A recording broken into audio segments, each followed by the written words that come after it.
Hey there YouTube, Wrestling Optimus here, back with another action figure review. To paraphrase Vince, it's time to shake things up with a draft. Tonight's SmackDown is part 1, and only a certain group of superstars are eligible to be selected. The rest will either be drafted during part 2 on Raw, or become free agents. Usually, drafts are at least good for a few surprises, and I doubt tonight will be any different. As always, if you're new here, make sure to like the video and subscribe to the channel for more pro wrestling and action figure content. Now, we're headed into the Thunderdome! So for a recap and review, let's take it over to the action figures. Commentary is just Corey Graves and Michael Cole as they run down the needlessly complicated rules of the draft. Here are the key takeaways. Tag teams stay together and count as one pick, unless otherwise specified. Champions carry their titles with them, and per usual, for every 2 SmackDown picks, Raw gets 3. Stephanie McMahon is presiding and comes out for round 1. Even the virtual audience doesn't seem to like her though. Raw selects Drew McIntyre and Asuka, keeping their top 2 champions.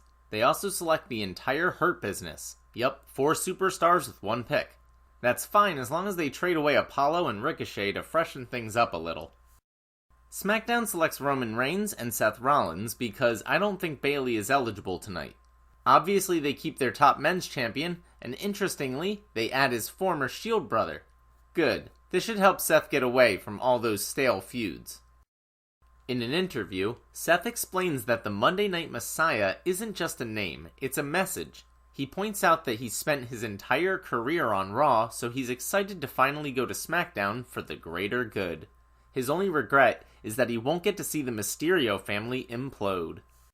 In our first action of the night, Big E takes on Sheamus in a no DQ Falls Count Anywhere match. The story here is that they've been jumping each other in the garage area, leaving a path of broken cars along the way. With this much heat, they fittingly start brawling right away, only using power moves instead of trying to out-wrestle each other. Under the ring, Big E finds giant bootios for some reason, and a kendo stick, but it's immediately kicked out of his hand. Sheamus ties him up in the ropes by his arms and beats him across his barrel chest with the kendo stick. Then, Sheamus crawls under the ring in search of more weapons, so Big E duct tapes his exposed ankles together, pulls him out, and beats on him with the kendo stick this time. They brawl into the backstage area. Sheamus conveniently finds some flour and eggs and covers Big E in them while mocking the New Day's obsession with pancakes. Big E uses a trash can to push Sheamus through some doors and into the garage area. He passes a hand sanitizer station and says, "It's important to stay clean," while washing up. Sheamus hits Big E in the gut with a tire iron and drags him onto the hood of a car. He hits the white noise through the windshield, but Big E kicks out at 2. So Sheamus throws Big E into the driver's side of the car and yells, "I can't close the door if you don't get all the way in the car," while slamming the door on him.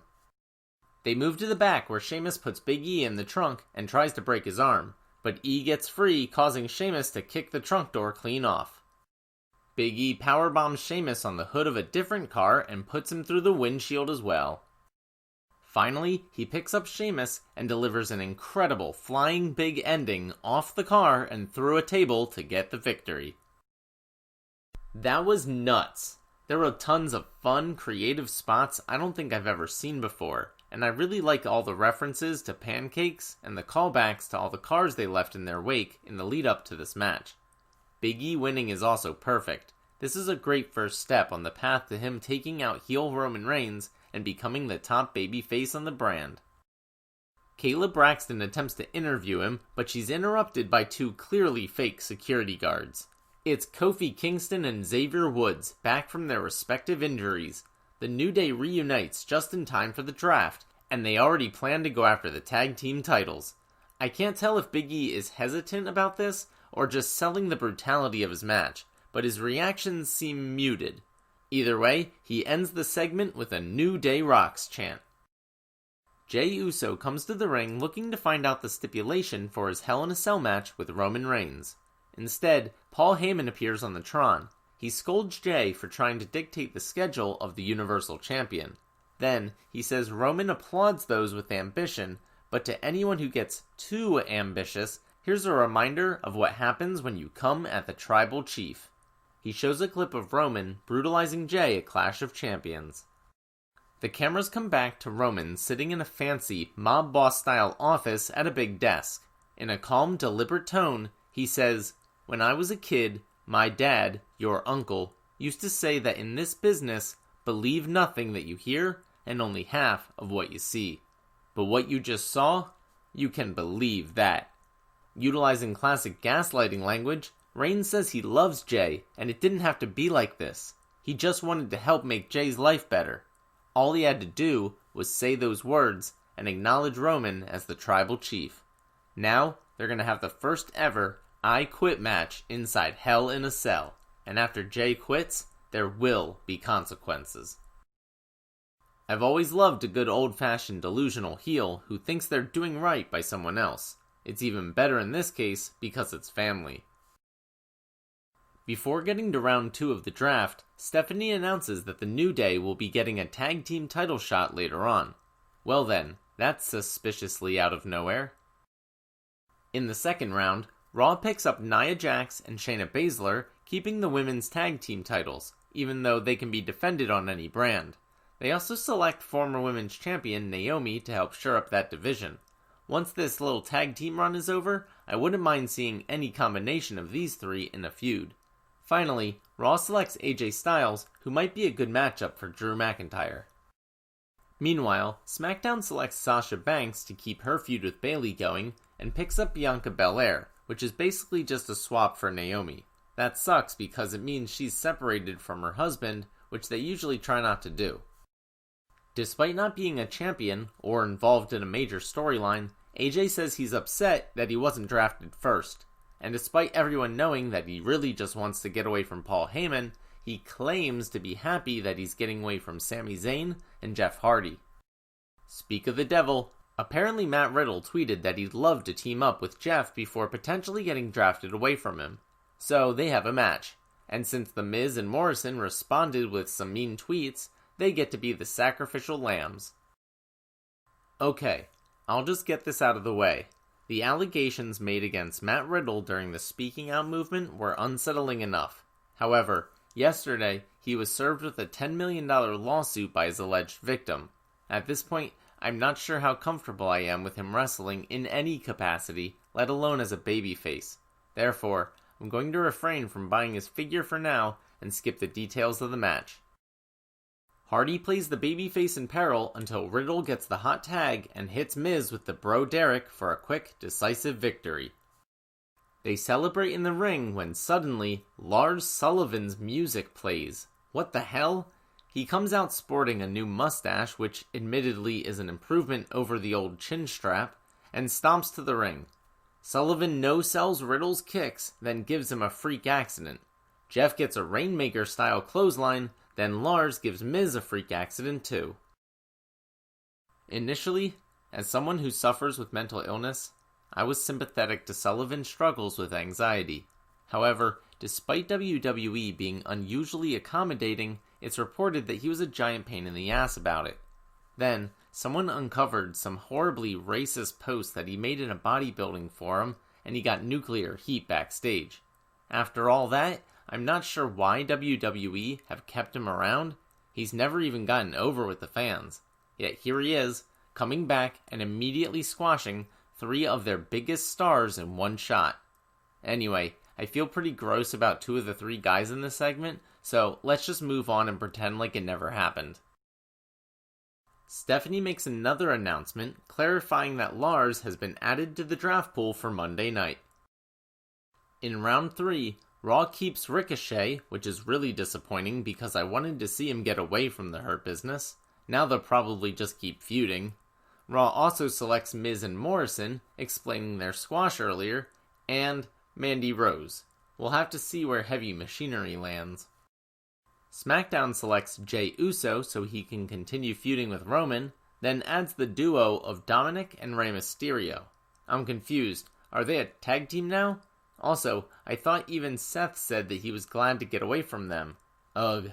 I'm guessing Murphy gets drafted to SmackDown too, and this zombie feud continues.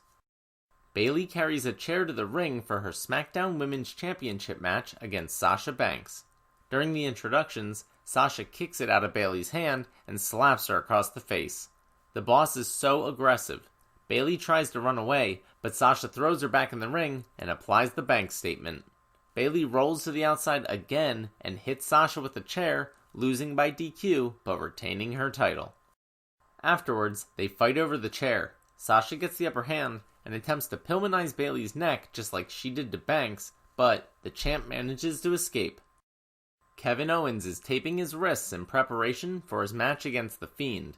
Alexa Bliss walks up and just says, "Let him in." It's time for the seemingly random championship match as New Day are gifted a shot at Cesaro and Shinsuke Nakamura. New Day start with a cool double team move, then Kofi hits an awesome diving DDT on Cesaro. He goes to the top rope but gets hit with a European uppercut.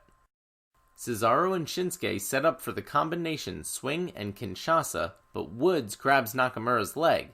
Kofi takes them out with 2 Trouble in Paradise kicks as Xavier tags in and hits the flying elbow for the win. New Day recapture the SmackDown Tag Team titles for the 7th time. Wow, I honestly didn't see that coming. Their return was such a big surprise already.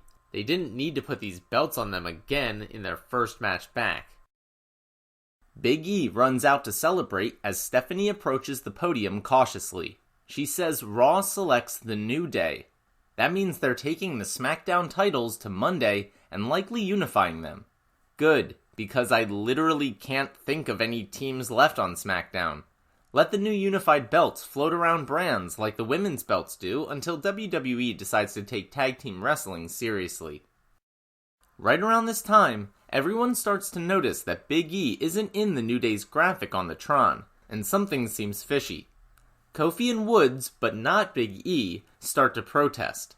Stephanie continues, saying SmackDown selects Big E. Okay, I get that they like drama, but this doesn't make any sense. If you know you can pick all 3 guys, why wouldn't you? It might have worked the other way if SmackDown only took Big E and Raw swooped in to grab the tag champs, but this way is just dumb. If you want Big E to have a singles run, then just do what you did with Kofi. You don't need to split up a beloved tag team. The only way this makes sense is if Big E orchestrated everything as part of an elaborate heel turn. But not everyone needs to turn heel, and there's an abundance of them in WWE right now. Back to the draft, Raw selects Dana Brooke and Angel Garza without Andrade or Zelina Vega. Another tag team splitting up, and this makes the Dana Brooke pick all the more baffling. She's in a team with Mandy Rose. Why not just select them together and save the pick? Whoever is in charge of Raw's draft strategy needs to be fired ASAP. Speaking of Mandy, SmackDown selects Otis, which solidifies their separation. Stephanie announces him as Mr. Money in the Bank though, so I guess that's good. But we did find out on Talking Smack that Tucker also went to Raw, so I guess Heavy Machinery are officially over. The New Day are devastated. Well, maybe not Big E. He seems suspicious. Did he have something to do with this? Or was he just enjoying his singles run a little too much while his boys were out?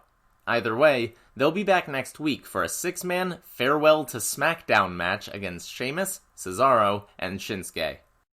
Heavy Machinery are in the locker room. Otis realizes that he's been drafted alone, but Tucker is focused on the case. He hopes Miz and Morrison will drop the lawsuit now that they've been drafted over to Raw. Just in case, they start reading words from a legal dictionary.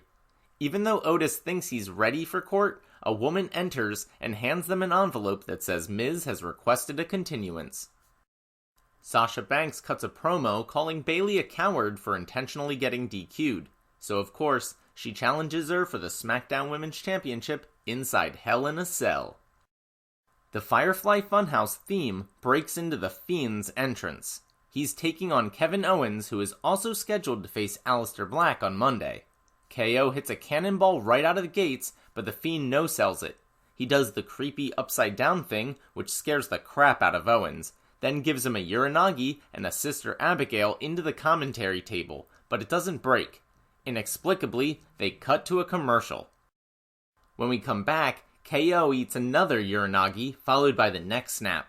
The Fiend attempts another Sister Abigail, but Owens escapes and hits 3 super kicks, another cannonball, a DDT, and a frog splash off the apron. The Fiend no-sells again and stands up. KO botches a pop-up powerbomb, but tries again and puts the Fiend through the announcer's desk. The Fiend still gets up. He sinks in the mandible claw. Owens reverses with a stunner, but the Fiend hits yet another Uranagi while the mandible claw is still applied. Owens passes out and the Fiend gets the win. The camera zooms in on the Fiend's face as the lights go out. They come back on red with the Fiend and Alexa Bliss staring into each other's eyes on the stage. They both slowly turn and stare at Kevin. Instead of that being the end, commentary randomly pops up and says Braun Strowman will challenge Roman Reigns for the Universal Championship next week. Okay? That show was all over the place. Heel Roman Reigns is still awesome, and the actual matches were pretty good. I really liked Big E vs. Sheamus. The tag team match was fun, although I don't agree with the outcome. And KO vs. The Fiend was fantastic character building. Everything else, however, left me feeling either confused or gross, neither of which are signs of a good show. I was confused by the draft choices. Why not take Big E with the New Day? Why take Otis but not Tucker? Similarly, why split up Otis and Mandy? And why not take Mandy and Dana Brooke as one pick? Why take Angel Garza and not Andrade and Zelina Vega? It's like they purposefully blew up the entire tag team division. Then, there's the booking. Why did New Day get a title shot handed to them? Why would you have Sasha vs. Bayley on free TV only to have it end on a DQ? Why are they continuing the Seth vs. Mysterio angle just on SmackDown instead of Raw? Why is Braun Strowman fighting for the title next week while they're promoting Roman vs. Jey Uso at Hell in a Cell? And what was up with that awkward ending? Then, there's why I felt gross. I don't know why Matt Riddle is still on TV. I'm very uncomfortable with Lars Sullivan's return, and I get the feeling that Big E is turning heel, which is a complete betrayal of his character, and not in a compelling story-driven way. So, after giving us a string of really good episodes, SmackDown dropped the ball this week. There's a chance WWE can fix all of this on Raw, but given that show's track record lately, I won't hold my breath. Alright, that'll do it for SmackDown and Night 1 of the draft. Thanks so much for watching. Let me know what you thought in the comments down below. We'll have to wait for Monday night to see where everybody else lands, but I'll be back on Tuesday to recap it all in my action figure review of Raw. As always, if you found me and enjoy my content, make sure to do all that normal YouTube stuff. Smash the like button, share with any wrestling or action figure fans you may know, subscribe to the channel, and spread the word. You can also talk to me over on Twitter at PSUOptimus, or see all my best figure photography on Instagram at WrestlingOptimus. If you haven't seen my review of the 30th anniversary of Chris Jericho, you can check that out right here. But until next time, I've been Wrestling Optimus, and I'll catch you later.